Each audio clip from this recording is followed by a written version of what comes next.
Hello বন্ধুরা, আমাদের channel science and Abhijit স্যারে আবারও একবার সকলকে স্বাগত। আমাদের আজকের টপিক গোলীয় দর্পণের ব্যবহার। অর্থাৎ দশম শ্রেণীতে যে গোলীয় দর্পণ বিষয়ে আমরা অধ্যয়ন করছি, সেখানে গোলীয় দর্পণ অর্থাৎ উত্তল দর্পণ এবং অবতল দর্পণ সম্বন্ধে আমরা প্রিভিয়াস ক্লাসগুলোতে জানিয়েছি। সেখানে আমরা জেনেছি যে কীভাবে প্রতিবিম্ব তৈরি হয় উত্তল দর্পণ বা অবতল দর্পণে। সেই দর্পণের যে এই যে ব্যবহার যে বৈশিষ্ট্য, দর্পণের যে বৈশিষ্ট্যগুলো আমরা পেয়েছি বা ধর্মগুলো পেয়েছি, তারপর ভিত্তি করে এগুলো কীভাবে আমাদের মানব জীবনে ব্যবহার করা হচ্ছে সেগুলো সম্বন্ধে একটু আইডিয়া দিই। আমাদের ব্যবহার জানার আগে বৈশিষ্ট্যকে আরেকবার মনে করানোর দরকার। অবতল দর্পণ যেটা, অবতল দর্পণের বৈশিষ্ট্য আমরা কী কী পেয়েছিলাম? এখানে আলোকরশ্মিগুলো সমান্তরালে গিয়ে একটি বিন্দুতে এসে মিলিত হয়, অর্থাৎ এটাকে আমরা বলতে পারি অভিসারী দর্পণ। অভিসারী মানে কেন্দ্রীভূত হওয়া। যখন আলোকরশ্মি চতুর্দিক থেকে এসে একটা বিন্দুতে মিলিত হয় তখন আমরা বলি অভিসারী। তো এখান থেকে এই প্রতিফলিত আলোকরশ্মিগুচ্ছ যেহেতু একটি বিন্দুতে এসে মিলিত হচ্ছে, তাই এদেরকে আমরা বলবো অভিসারী দর্পণ। অন্যদিকে উত্তল দর্পণ যেটা, সেটা সমান্তরালে আসার পর প্রতিফলিত রশ্মিগুলো চতুর্দিকে ছড়িয়ে পড়ছে, তাই এটাকে বলা হচ্ছে অপসারী দর্পণ। অর্থাৎ অপসারী কি? যদি চতুর্দিক থেকে আসে একটি বিন্দুতে সেটা অভিসারী, আর একটি বিন্দুতে যদি চতুর্দিকে বেরিয়ে যায় তাহলে সেটা হচ্ছে অপসারী। তো এই দর্পণ দুটোর ক্ষেত্রে তাহলে এটা হচ্ছে অপসারী দর্পণ, অভিসারী দর্পণ, এটা হচ্ছে উত্তলটা হচ্ছে অপসারী দর্পণ। এখন এগুলোর ব্যবহার কিভাবে হচ্ছে, যেটা আমরা বলি টর্চ লাইট, গাড়ি হেডলাইট বা বিভিন্ন সার্চ লাইট, যেগুলো সার্চ বলতে বড় বড় যে যেখানে লিজ থাকে, মাছ চাষের জমি বা যারা আগে আমাদের বর্ডার সিকিউরিটি ফোর্স, যারা বর্ডার এলাকায় বড় বড় সার্চ লাইট দেওয়া থাকে, যেখানে একটি বাল্ব জ্বললে একটি লাইট ফেলা হয় উপরের থেকে অনেক দূর দূর পর্যন্ত আলোটা যাতে ঘোরাতে থাকে। ওরা আমরা নিশ্চয়ই এটা টিভিতে বা বিভিন্ন সিনেমা টিনেমাতে দেখে থাকি। তো এটা কিভাবে, অর্থাৎ মেকানিজমটা কি, যে বাল্বটা যেখানে জ্বলে আমাদের এখানে একটা ভিতরের দিকে উত্তল দর্পণ ব্যবহার করা হয়, ভুল বললাম, অবতল দর্পণ ব্যবহার করা হয়। এই অবতল দর্পণটির ফোকাস যে জায়গাটা, এখানে বাল্বটাকে জ্বালানো হচ্ছে। এবার এই বাল্বের আলো এই দর্পণে এসে প্রতিফলিত হচ্ছে, এসে এখান থেকে সোজা সমান্তরালভাবে নির্গত হচ্ছে।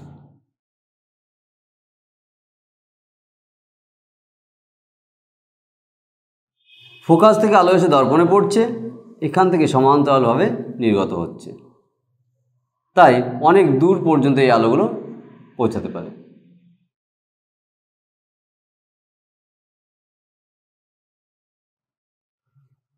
তাহলে আমরা কি জানলাম? সার্চ লাইট বা টর্চ লাইট বা গাড়ির হেডলাইট যেগুলো, এখানে কোন দর্পণ ব্যবহার করা হচ্ছে? আমাদের অবতল দর্পণ। অবতল দর্পণের ফোকাসে বাল্বটা জ্বালানো হচ্ছে, এই ফোকাসে বাল্ব জ্বললে তবে ওই আলোটা প্রতিফলিত হয়ে দূরে এগিয়ে যাচ্ছে। এবার আমাদের অনেকের মনেও বলতে পারে হেডলাইটের সামনে একটা কাচের মতো থাকে, টর্চ লাইটের সামনে একটা কাচের মতো থাকে, তাহলে প্রতিফলন তো ভিতরের দিকে হওয়ার কথা। অ্যাকচুয়ালি সামনে যেটা থাকে ওটা কিন্তু দর্পণ নয়, ওটা একটা গ্লাস বা অন্যতম প্লাস্টিক, যেটার জন্য ওটা জাস্ট আলোটা পাস করে, ওটার ভিতরের জিনিসটাকে রক্ষা করার জন্য রাখা থাকে, সেফটি। কিন্তু দর্পণটা থাকে ভিতরের দিকে। যেমন টর্চ লাইটে যদি আমরা ভিতরটা খুলি তাহলে দেখবো ভিতরে একটা রূপোলি কালারের একটা কোটিং করা একটা অংশ রয়েছে, ওটাই হচ্ছে দর্পণের কাজ করছে। এটা গেল আমাদের অবতল দর্পণের একটা ব্যবহার। উত্তল দর্পণের ক্ষেত্রে কি হচ্ছে, অবতল দর্পণের প্রতিবিম্বের ক্ষেত্রে কি হচ্ছে? এই একটা অবতল দর্পণের বৈশিষ্ট্য পেলাম, যেটা কিনা ফোকাস থেকে আলো আসলে সমান্তরালে নির্গত হয়। আর একটা প্রতিবিম্ব তৈরির ক্ষেত্রে কি হচ্ছে, যদি দর্পণের ফোকাসের ভেতরে অর্থাৎ ফোকাস ও মেরুর মধ্যে যদি বস্তু থাকে, সেক্ষেত্রে আমরা পেয়েছিলাম যে প্রতিবিম্বটি দর্পণের ভিতরের দিকে অর্থাৎ দর্পণের ভেতরে আকারে বড়, এইভাবে একটা প্রতিবিম্ব তৈরি হচ্ছে।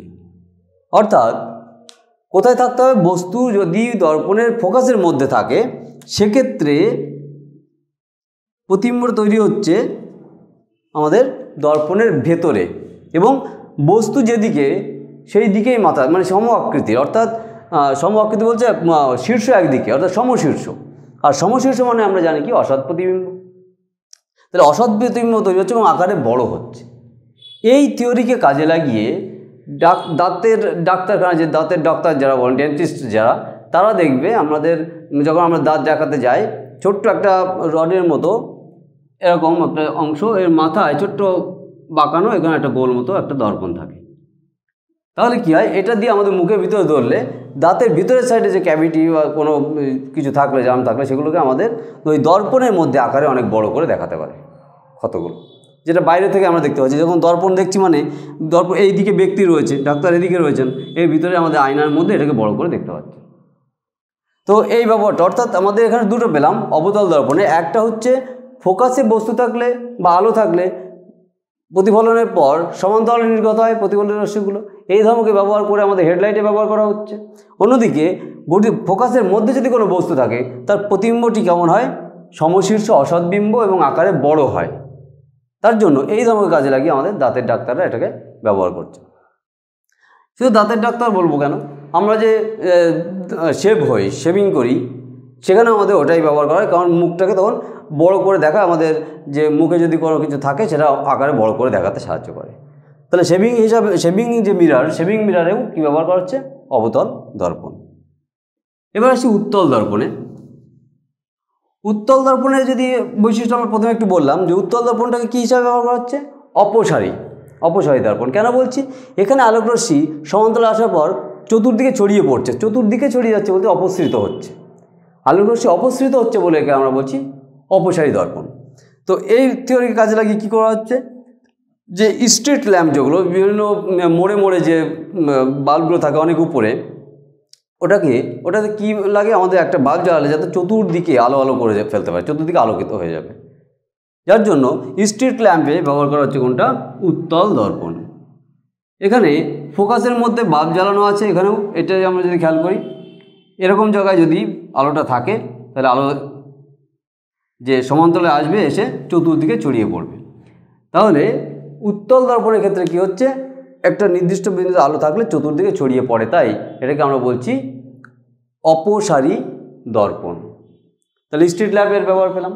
অন্যদিকে প্রতিবিম্ব তৈরির যে বৈশিষ্ট্য, সেটা যদি খেয়াল করি, অবতল দর্পণে ছিল কি, ম্যাক্সিমাম ক্ষেত্রে মানে যতগুলো আমরা পজিশান দেখিয়েছিলাম, 6টা পজিশান, তার একমাত্র ফোকাসের মধ্যেই হচ্ছিল সমশীর্ষ অসৎবিম্ব।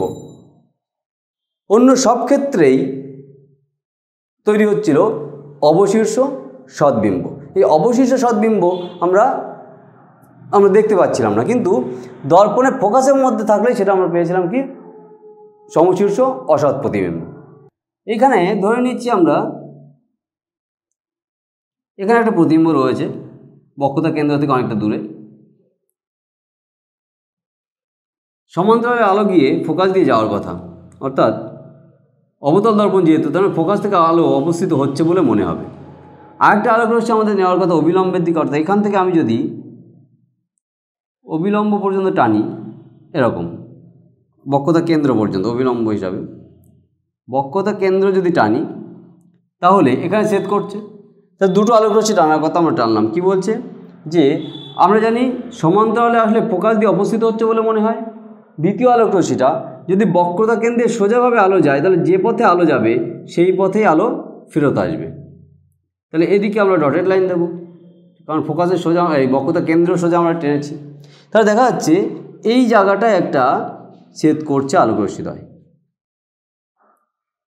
তাহলে এখানে এর একটা প্রতিবিম্ব তৈরি হবে। তাহলে এই উত্তল দর্পণ যেটা, উত্তল দর্পণের সর্বদাই আমাদের যে 6টা পজিশান রয়েছে, বস্তুকে আমি 6টা পজিশান যেখানেই রাখি না কেন, সর্বদাই এর ছোট খর্বকায় অর্থাৎ ছোট আকৃতির প্রতিবিম্ব তৈরি হবে, কিন্তু অসৎ বিম্ব তৈরি হবে, অর্থাৎ সমশীর্ষ। তাহলে উত্তল দর্পণের সম্মুখে যেখানেই বস্তু থাকুক না কেন, সর্বদাই বস্তু অপেক্ষা ছোট প্রতিবিম্ব তৈরি হবে, যেটাকে খর্ব বলা হয় বইয়ের ভাষায়, এবং কেমন হবে, সমশীর্ষ অর্থাৎ অসৎ বিম্ব তৈরি হবে, এবং দর্পণের ভিতরে হচ্ছে, সুতরাং দর্পণের মধ্যে এটাকে দেখতে পাবো। তাহলে এই থিওরিকে কাজে লাগিয়ে আমাদের লুকিং গ্লাস, বিভিন্ন যে ভেহিকলসগুলো, আমাদের মোটর গাড়ি, তোমাদের বাইক, বাস, লরি যাই বলি না কেন, যেখানে আমরা লুকিং গ্লাস হিসাবে যেটা ব্যবহার করি, সেখানে সব ব্যবহার করা হচ্ছে কি উত্তল দর্পণ। কেন না, এর ভিতরে যাতে আমাদের যত দূরের থেকেই গাড়ি আসুক না কেন পিছন থেকে, সে গাড়িটা একটা প্রতিবিম্ব আমাদের এই দর্পণের মধ্যে ছোট্ট করে আমরা দেখতে পাই, এবং মাথাটা একই রকম, তাহলে আকৃতিগুলো একই রকম মোটামুটি দেখতে পাচ্ছি। তাই উত্তল দর্পণ, তাহলে উত্তল দর্পণের দুটো ব্যবহার পেলাম কি, একটা হচ্ছে ওর অপসারী বৈশিষ্ট্য নিয়ে, সেটা হচ্ছে স্ট্রিট ল্যাম্পে ব্যবহার করা হচ্ছে। নাম্বার 2, যেটা প্রতিবিম্ব তৈরির বৈশিষ্ট্য, অর্থাৎ ও সর্বদাই উত্তল দর্পণ সর্বদাই সমশীর্ষ অসৎ বিম্ব গঠন করে এবং আকারে সর্বদাই বস্তু অপেক্ষা প্রতিবিম্ব ছোট হয়। এই থিওরিকে কাজে লাগিয়ে গাড়ির লুকিং গ্লাসে ব্যবহার করা হচ্ছে। এই মোটামুটি আমাদের দুটো গলীয় দর্পণের ব্যবহার। তো আজ এ পর্যন্তই, দেখা হচ্ছে পরবর্তী ক্লাসে।